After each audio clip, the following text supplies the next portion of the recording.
Nissan never offered a two-door coupe with their largest displaced engine, the VK56. So I took my abandoned G35, a luxury Nissan, and successfully swapped in the motor that would now name it a G56. But that isn't the only crazy part about this build. Its fuel and cooling system is going to be one of the most unique things about it. Using concepts from a German car manufacturer, the G56 is going to see a major change in weight distribution and a potential bump in downforce. Welcome to episode 6, where crazy ideas become reality. Before we get on with the trunk setup, I gotta address the top comment in the last video. It said I need to make this my life and post videos weekly. This isn't a recommendation. You guys want more videos? I'm gonna give you the opportunity right now. Official Project G56 merch.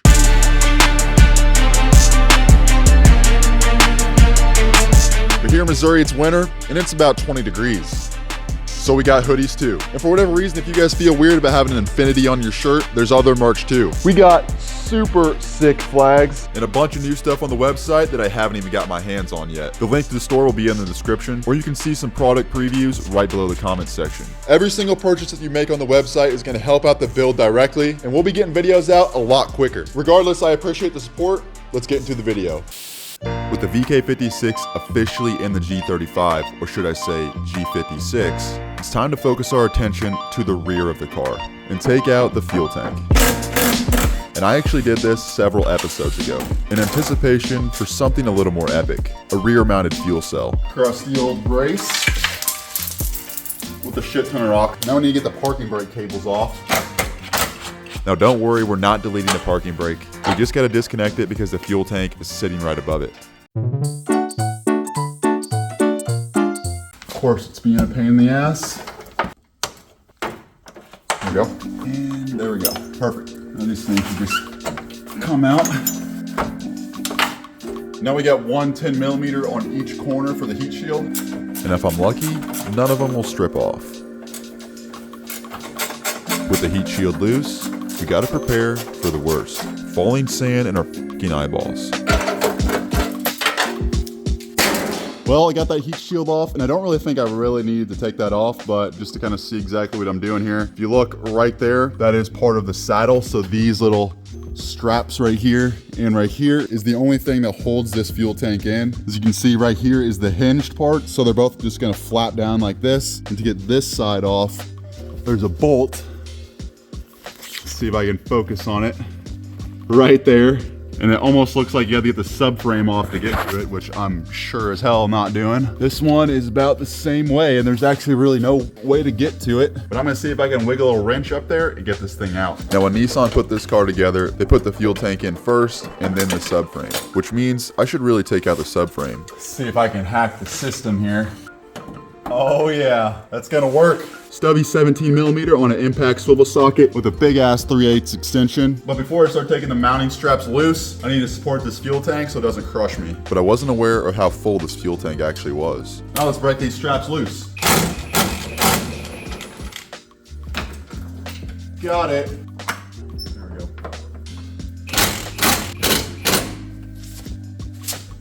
I think this is heavy. I might honestly have a full tank, which means this thing could weigh 160 pounds.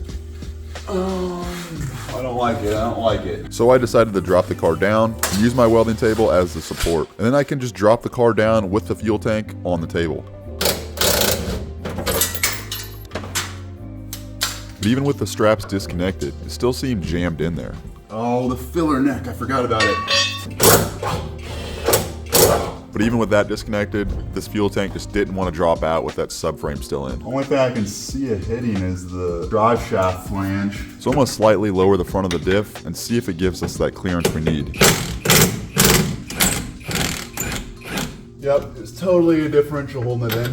Now, I think we're home free. There we go, now she's gonna come off.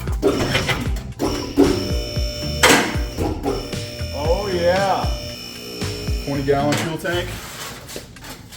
Oh, it's a little wobbly, but it's not too heavy.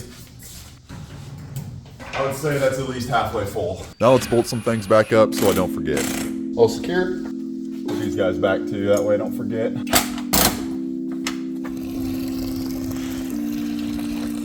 Save your fuel. With the fuel tank out, we're gonna remove the stock fuel line. This is a returnless system, which is gonna be a no-go. And even though this fuel line is gonna be adequate for now, once we run some E85 or toss some spinny boys in there in the future, we're gonna need some larger diameter fuel lines. Stock fuel line and evap line out. And that brings us to present day, where the 5.6 liter Nissan awaits its first start in the G35. And today, we have parts. So the VK56 is finally in the G35, and now we just got to hook up everything to get it to run. Now we could start working on the wiring and getting all this figured out, but that's not going to do us any good to get this thing running until we get the fuel system and cooling system hooked up. And that is something that I've been very excited about. If you think swapping this VK56 into this chassis was unique, wait until you see this next thing. I wanted to run a fuel cell with this setup so it can help with weight distribution because we do have that heavy V8 motor in the front. So we're going to be running it in the trunk, which I've already gutted off camera. All the interior paneling and even the spare tire taken out, we actually have a ton of room in the back of this trunk, which got me thinking of another way that we can even further improve the weight distribution. Instead of having the radiator in the front, we're gonna put it in the trunk. What? Now, before you guys click off this video and stop watching this series because you think that's a stupid idea, let me explain myself so you don't think I'm reinventing the wheel without any purpose. Now, if you look in the front, you can see we moved the VK as far back as possible. So why in the hell would I run a rear radiator setup when I have all of this room? The first reason is weight distribution, and it's actually gonna make a pretty big difference. We're gonna be able to move around 40 to 60 pounds off the very nose of this thing to the rear, which is actually gonna be more in the rear because you'll see in a second how ginormous our radiator is. And that leads me on to the next thing, which is going to be improved cooling, not only with the radiator being larger, but with the lines. It's going to increase our coolant capacity by quite a bit, which will help with cooling down the motor, especially on track days. And the third thing is actually going to be downforce. Now, this is a theory of mine, but it's all going to be determined by how I actually set this up and design this cooling system. But I'm actually going to have the fans exhaust air over a custom cutout that I have in the rear trunk. It's going to be a louver design over the rear spoiler, which in my theory,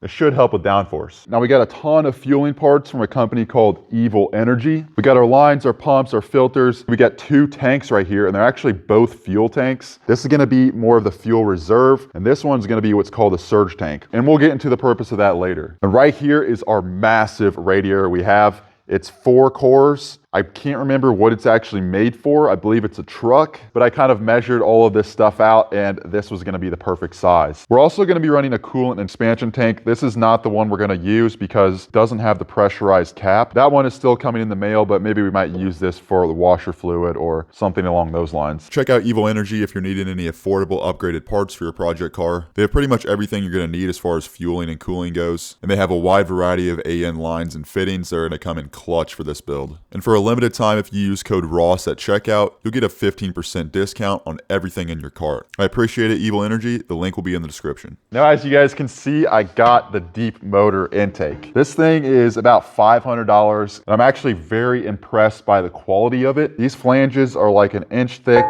and it seems pretty damn solid. And if you look on the inside of it, all of the runners have velocity stacks. Now this thing is based off an aftermarket LS style intake manifold. So it's gonna come with all of the fuel rails. It's 6 AN fittings. It also comes with adapters and everything to fit up the stock throttle body. As you can see, this one's ginormous. You can probably fit 103 or 102 millimeter LS throttle body on this thing. The stock VK56 throttle body is 75 millimeters, which is actually the same throttle body used on the VQ motors. So that stock throttle body is very undersized for that motor. So that will probably be a worthwhile mod to do later in the future. And before I go ahead and start installing everything, I want to go ahead and clean up this trunk a little bit. As you can see, there's tons of this sound deadening that I actually installed a long time ago. It's nice and all for sound deadening, but it kind of looks ugly, and I want this trunk to be not necessarily a showpiece, but I want it to be presentable. So the whole trunk area is gonna get painted, and I want to remove all of the sound deadening stuff. Here we go. The G56 is getting a full out trunk setup, and it's gonna require some fab work that's really gonna challenge my skills. And if you don't think it's worth the hassle yet, just wait until the end of the video. Once you see this thing finished and the functionality of it, I promise you, you're gonna change your mind. Well, this butyl sound deadening is a lot harder to remove than I expected. doesn't stay together. It just breaks apart and it just leaves a bunch of residue behind. I think I'm gonna try the dry ice method. The dry ice should really harden up all this stuff so that it stays together and I should be able to break it apart with a hammer. So before I go ahead into town and grab some dry ice, I'm gonna go ahead and try to get all this wiring out of here just in case it gets damaged by the dry ice because it is super cold. There was a grommet over here that was for the license plate lights. I already removed that. There's one here that is for the charcoal box and the one over there is for the ABS sensors. Now, if you're wondering what the hell the charcoal box is, it's this thing right here. It basically just cleans the air for the fuel tank vent so that you don't have any fuel smells. We don't give a shit about that or any other emission stuff for this build, so we're removing that.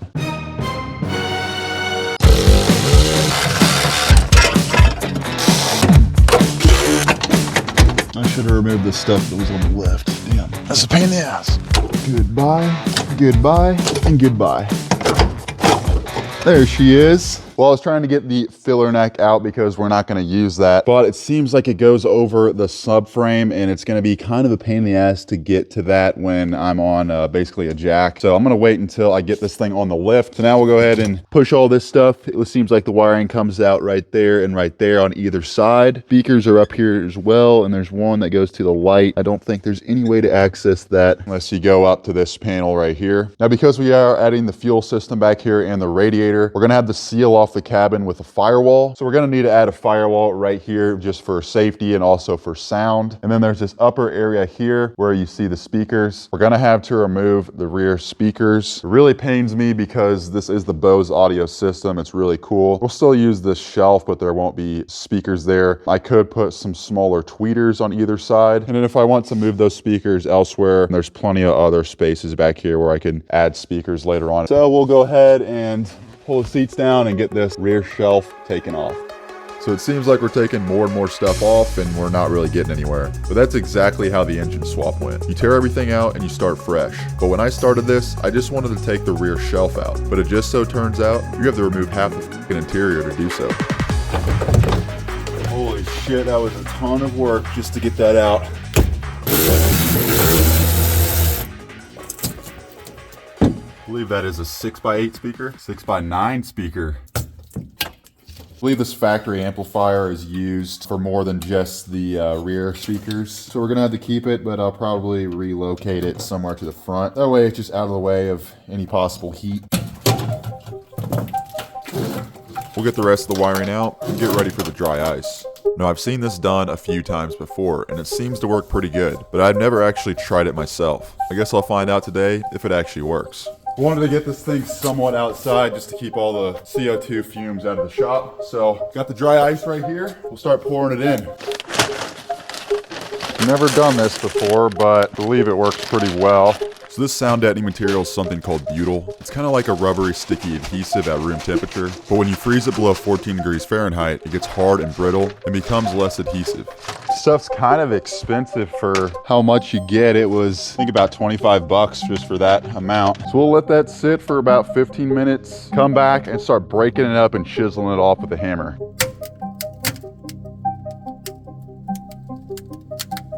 Okay, I don't hear any cracking noises anymore. I'm gonna move this stuff over. Oh yeah. It's coming off easy. You know, I probably could have just picked all this stuff off, but it would have just taken forever and my fingernails would have been gone. Oh my gosh, yeah. Look at that, I'm moving the whole freaking panel. Oh yeah. I know I was complaining about the price of the dry ice, and is it worth it? 100%. So what would have taken 5 hours is now taking me 30 minutes. Now we'll vacuum up the mess and give our workspace a nice cleaning. And then get some areas of the car that have probably never been cleaned in its entire life.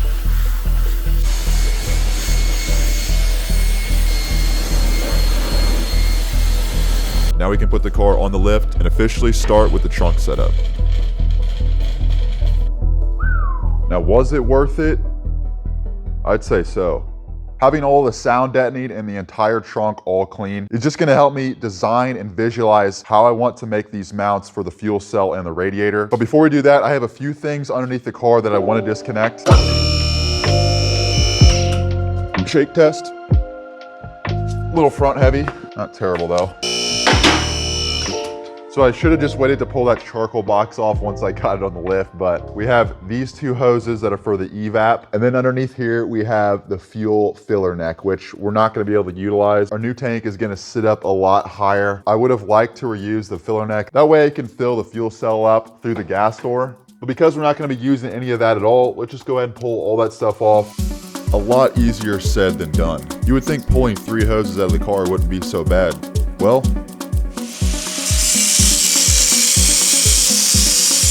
yeah, not what I expected. Fuck. Basically, the only way to do this without cutting it up is to take the subframe out, and I'm not about to do that.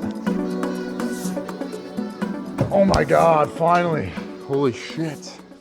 You guys probably couldn't tell on time lapse, but that took me 30 minutes to get those hoses out. At first, I was trying not to cut stuff, but I cut the living shit. So with that out of the way, it's finally time to install our fuel cell. Now this is a 15-gallon fuel cell. The original fuel tank in the G35 is a 20-gallon, but this paired with our surge tank, which is 2.5 gallons, would be about 17.5. Now I'm not gonna lie to you guys, this is a cheaper fuel cell. I believe it's only around $100. Right here is our fuel filler neck. So this is where we'll actually put the fuel in. I'll probably run a hose and extend this somewhere so that way it's easier to fill up. Now as you can see here, it's got 3-8 AN fittings. Each of them are actually different. They're not just holes in the fuel tank. If you can see in this one, it's actually got a little ball in there. That is gonna be the vent. So let's say we get in an accident and the car flips over. That ball is gonna prevent the fuel from coming out the vent. And this next one actually is just a hole in the fuel tank. This is gonna be a fuel return. So if you're gonna run a return system like I am, it's gonna return back to this. But in my case, I'm actually gonna return the fuel back to the surge tank. Now this one right here is the main pickup tube. I'll go ahead and show you what that looks like here. Stick the little inspection camera in here. There's the bottom of the fuel cell. We'll turn it. And if you see, let's see, where is it? Oh, not that. We'll turn it this way. So as you can see, that little straw there, that is the fuel pickup tube. Looks to be about a 1/2 inch away from the bottom of the fuel tank. And if we look even further back there, that is actually our fuel level sensor. That is this thing right here. And by the way, if you guys are interested in a really good inspection camera, I've been through a lot of them and I'd highly recommend this one. If you move this dial, you can actually swivel the head, and the camera quality and brightness of it just beat pretty much everything else in its price range. I'll leave the Amazon link in the description if you guys are interested. So honestly, really nothing special with this. We're not gonna be using this port here, so that's why I already have this little block off fitting. I'm gonna explain all the plumbing and stuff once we get to that, but first we need to make the mount. Right here is all the metal that I'm gonna be using to make the mount for this thing. This is 2-inch angle iron. I can't remember the exact gauge of this. It's some pretty thin stuff, but basically I'm gonna be making a box that will hold this thing in all the way around. What that's gonna do is give this thing a designated spot, and the lip around the outside is gonna prevent this thing from moving side to side. What's gonna keep it from moving up and down, I'm gonna be making 2 custom straps that is gonna be strapping this thing down. Now, like I mentioned, this is a very cheap aluminum tank. It's very thin walled. I don't want to crack any of the welds. So what I actually ordered up is some 1/4 inch neoprene, I think is what you call it, which is like a fuel rated rubber. It's gonna allow this fuel cell to have a nice cushion between the steel mount. Now, since that stuff's on order and I don't have it on hand yet, I need to make sure that I leave a 1/4 inch gap all the way around. Now it's time for some metal work. My favorite, not really. But this time, I got a fancy new tool from Harbor Freight. I gotta say, that's way better than cutting that with a grinder. But it turns out, I was wasting my time and wasting metal because I had this thing set up completely wrong. It turns out the max angle on the saw is a little more than the stated 45 degrees. If you max the dial out all the way to the left or the right, it looks like you're actually cutting at about 51 degrees, which completely effed up all of my cuts. Well, I kind of ran into an issue here with the saw that I just picked up. So not only did I cut pieces where the angles weren't right, as you can see, these are ones that I did get right. It's a pretty good 90-degree cut. We got a really weird gap up here in the top. Same thing on this side. So you'd think it'd be something to do with this clamp, but it's actually the blade. Once it makes contact, it slightly moves, and it just kind of makes a weird cut. I don't really think that saw is the best for cutting angle iron. Probably best for tube steel or just flat stock. I'd love to make this perfect, but that would mean I'd have to get more angle iron. Today is actually the day after Thanksgiving, and the steel store is closed until next Monday. I'm not gonna wait 3 days to get metal. I just wanna get this done. As much as these gaps really bother me, I'm just gonna have to fill them in with weld. Regardless, this is something you're not really gonna see unless you're really looking for it. It's gonna sit on the floor of the trunk, and it's gonna be covered by our radiator. So really, as long as it does its job, which is basically just to keep the fuel cell from moving, it really doesn't matter what it looks like. The important part is making sure these pieces are square and that we have that 1/4 inch gap all the way around the perimeter.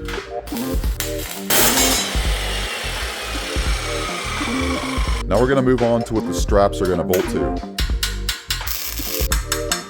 which is this 2-inch 1/4 inch steel. As long as I welded it in the right spot. I don't know if that's gonna work. Which unfortunately wasn't the case and required some additional work. Well, I went ahead and fixed my mistake there. I welded these too far apart. These are actually gonna be part of the straps. I fixed it so now the straps can go right between the filler neck and the fittings without it touching anything. So now our mounts go right in the back. Pretty good around there. Just need to make some little tabs to kind of keep this thing level. The only issue I see now is the straps are gonna hit the back of the seat. So that's what I'm gonna do next. I'm gonna go ahead and test fit the backrest, make sure everything's good there. We got a good amount of gap back there. We are gonna make like a secondary firewall behind this, but shoot, I mean, that's like a 2-inch gap at least. The new coolant expansion tank came in. As you can see, it's got the pressurized cap. Basically, this will be the air bleed, and this will actually feed coolant to the radiator. And the pressurized cap has to be the highest point in the whole coolant system. So if this is sitting lower than the radiator, this thing is not gonna do anything, and we're gonna have a hell of a time trying to bleed this rear radiator setup. So let's get this thing squared up on the welding table and weld it all up. Hopefully those clamps keep this thing all square. That Chinese fuel cell's not square, but at least the mat will be.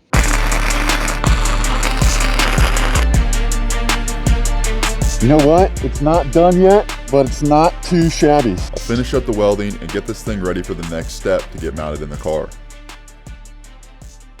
Well, after a little bit more welding and a little bit of grinding, it doesn't actually look horrendous. So I've already kind of marked out where I want to put the holes. There's going to be 3 bolts in the front and 3 in the back. So I already got lines here. So let's start drilling holes.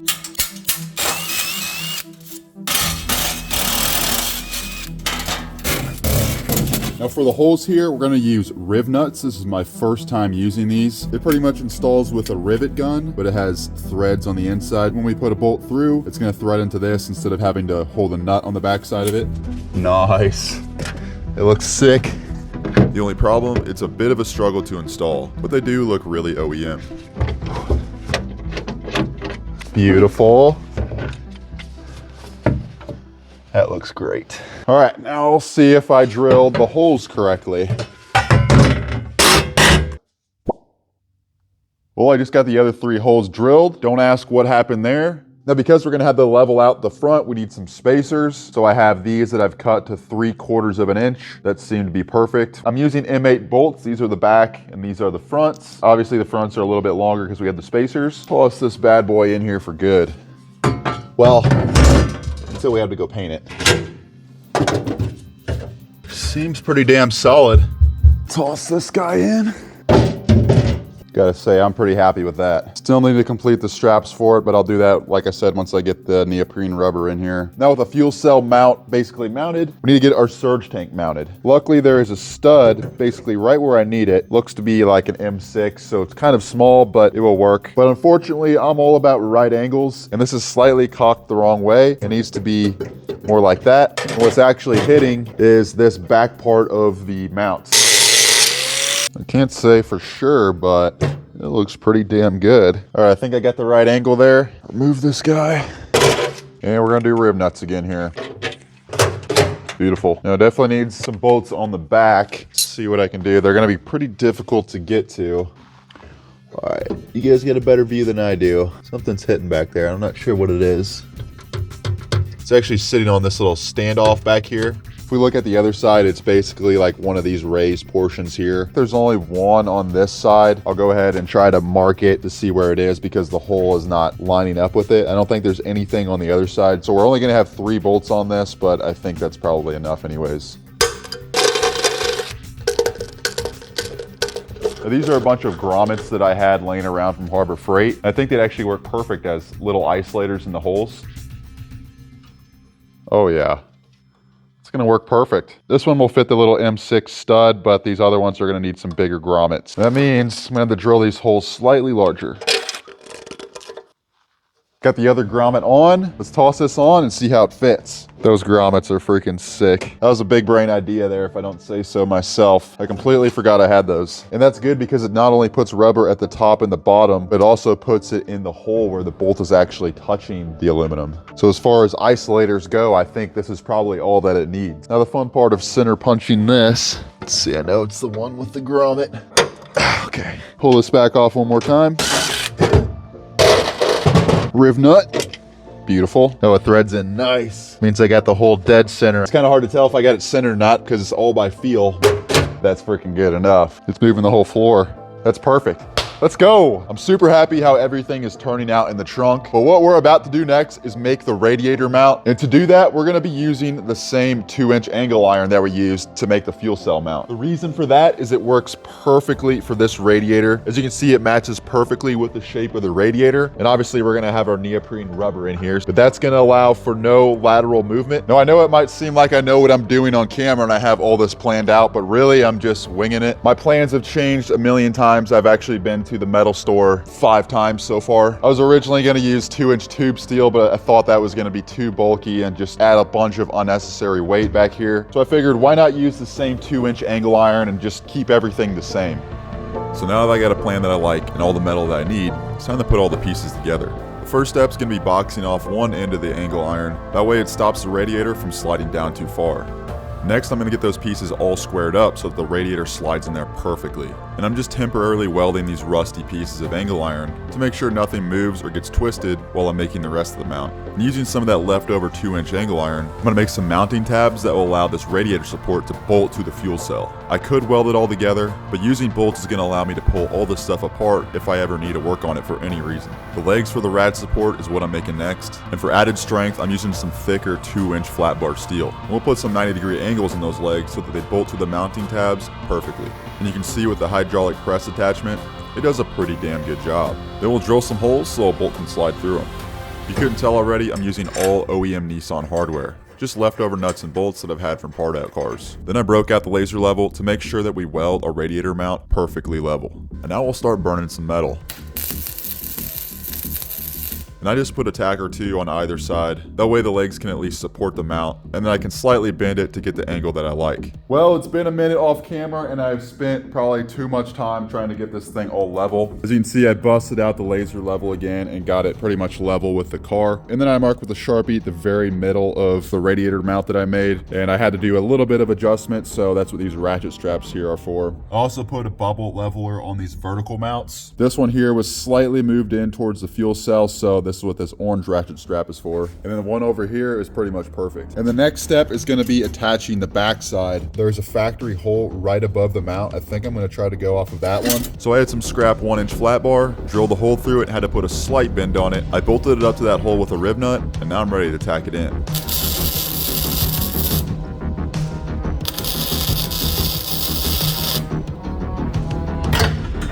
That mounting tab seemed to be pretty damn sturdy, so I'm going to repeat the process on the passenger side.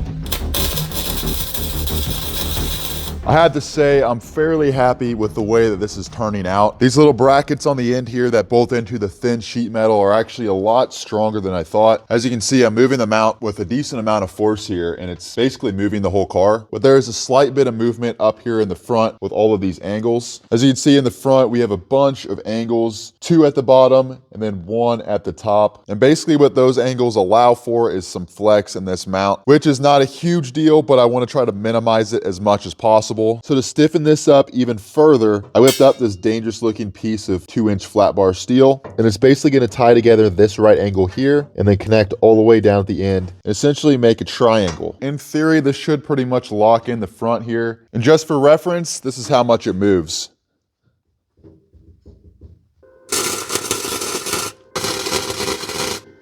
Oh my gosh, yeah, just with 3 tacks. That made a hell of a difference. All right, so I'm gonna go ahead and move this side. You can see there's a little bit of movement there. Now I'll move this side. I'll put even more pressure on it. It's not even moving at all. It's literally got 3 tacks on it and that's it. I'm gonna do the other side. This thing's freaking rock solid now. Holy shit. I thought maybe I was gonna have to reinforce down here a little bit, but no, that would be, I mean, I'm gonna shake the car off the lift. I bet you could lift it up by that. You know, I gotta say, I am super proud of myself for that one. I paid attention in school just a little bit to know that triangles are strong. So with all the metal tacked in for the radiator mount, the easiest way for me to finish up this job and fully weld everything up is to completely remove this out of the trunk. Just by the looks of it, it kind of looks impossible, but I'm gonna give it a shot.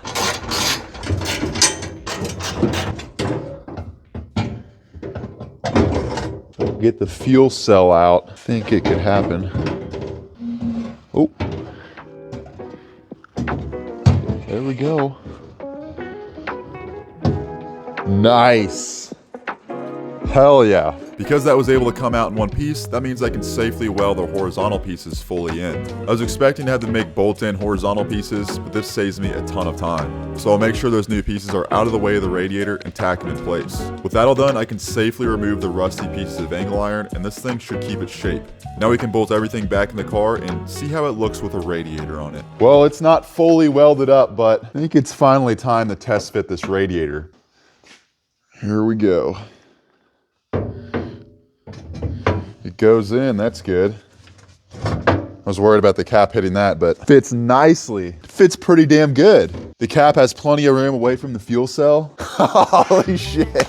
That is freaking sick. I have to say, I am extremely pleased with this. I love the placement of the fans. Let's test fit the trunk. All right, I got you guys pretty much lined up straight across. I'm gonna put this on, we're gonna kind of see how it all lines up. And I think those fans are gonna be placed perfectly for our trunk vent. Holy fuck. All right, I reviewed the footage, and actually the placement of this radiator turned out way better than I expected. I was basically trying to get the radiator pushed that way as far as I can, and I wanted to put a fans in a natural position to blow air over the rear spoiler, and it looks like it turned out pretty damn good. And what's really cool is you don't even really see the brackets at all unless you look really far to the side. And I think if I paint everything black, it's really just gonna blend in, and it basically just looks like this thing is floating in here. With the rad finally in, it's time to build some brackets for some of the supporting parts. That's our coolant tank expansion bracket so far. What the hell is even that? Coolant expansion tank bracket so far. Seems like those welding fumes were getting to my head. Okay, so I got the coolant reservoir clamped down exactly where I want it. You can still remove the cap and everything easily, but I pretty much put it up as high as possible. Like I mentioned, with rear radiator setups, the whole bleeding procedure is a pain in the ass. Even cars from factory that have a setup with the radiator on the opposite side of the engine, namely Porsches, they are a pain in the ass to bleed. And having this coolant reservoir as high as humanly possible is just gonna help eliminate that issue. So I'm not super happy with the placement of this coolant reservoir, but it's gonna have to do because there's really no spot that I could put this that would put it any higher unless I put it somewhere in the cab, and that would just be retarded. So that's gonna have to be the placement of it. I'm gonna have to make some bolts that go through it. So I think I'm actually just gonna temporarily tack weld it in there. So I put a couple tacks on it, remove the clamp, pull everything out, and then get ready to add some studs. I'm gonna drill a couple holes through the bracket and the angle iron. Now with the holes matched up, I'll be able to cut the spot welds off and remove the bracket. Alongside that, I'm also going to be drilling a couple more holes through the angle iron. These are going to be studs for some mounting clamps I'm going to make. And I'm going to tap all the holes in the angle iron because I'm actually going to cut the bolt heads off and then weld them flat. That's what's going to make these bolts studs, and they're going to look sick. With that all done, I'm going to finish up the welding and then do a little bit of grinding action and make this thing look beautiful. Now we need something to clamp the radiator down to make sure it doesn't move. Something that will bolt to our additional studs.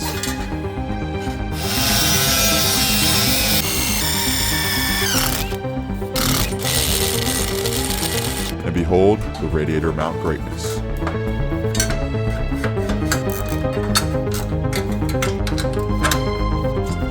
Holy shit, this thing freaking looks sick. All these mounting brackets turned out freaking awesome. So basically what all these brackets do, these ones will keep the radiator from coming out, and then this little one up here will prevent the radiator from sliding forward when you're braking hard. As for holding it in, it stays pretty stable. You can kind of lift this side up a slight bit, but I think once we add the foam or rubber in here and get this thing so it doesn't really move around at all. But overall, I'm super freaking happy on how this turned out. This has to be one of the most awesomest things that I've ever fabricated. And since it is bare metal, we're gonna need some kind of rust protection on it. And instead of paint, I'm thinking of powder coating it. And that is precisely what we're gonna do. And not just the radiator mount, but also the fuel cell mount and all of its brackets. It's gonna give an incredibly durable finish and resist most chemicals, which is gonna be good in case we have any fuel spillage. But regardless, I think these mounts deserve it. All right, I basically got everything set up and ready to powder coat. All our pieces have been sanded and cleaned, and they're pretty much ready to get sprayed. This is gonna be my spray booth. Don't mind the setup, it's nothing special. It's just some random stuff that I put together so that it was tall enough to be off the ground. I'm using this Eastwood powder coating gun.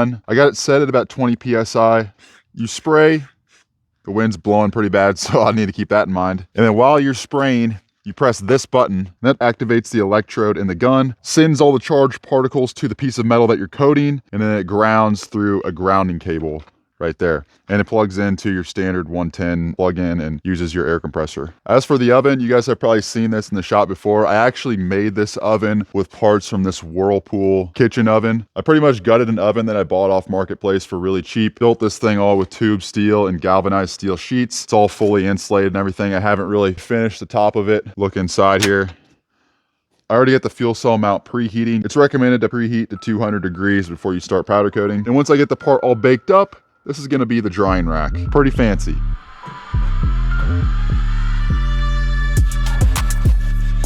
So I'm not gonna lie, there's not a whole lot of skill in powder coating. You're not gonna get any runs in it like paint, and you can't really spray too much powder on it. The only times I mess up when powder coating is not putting enough powder on it, or when I accidentally touch the electrode and shock myself. But once it's coated, pop it in the oven. See you later.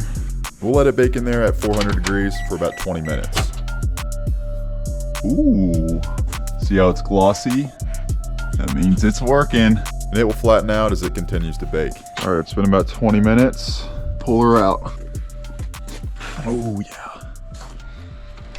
I'm happy with that. Shouldn't take too long to dry. And it's basically all dry. It's just hot as hell right now. It's 400 degree metal. So just let that dry a bit and then we'll toss her in. Let's do these other parts.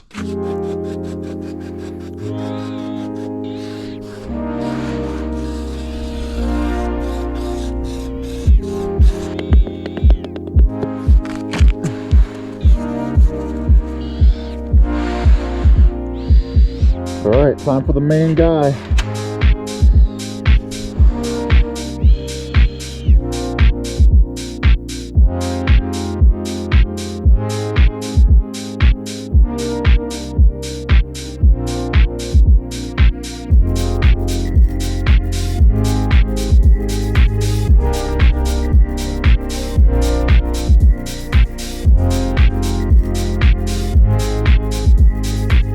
Parts turned out amazing. I'm dying to install it. Let's toss it in the car.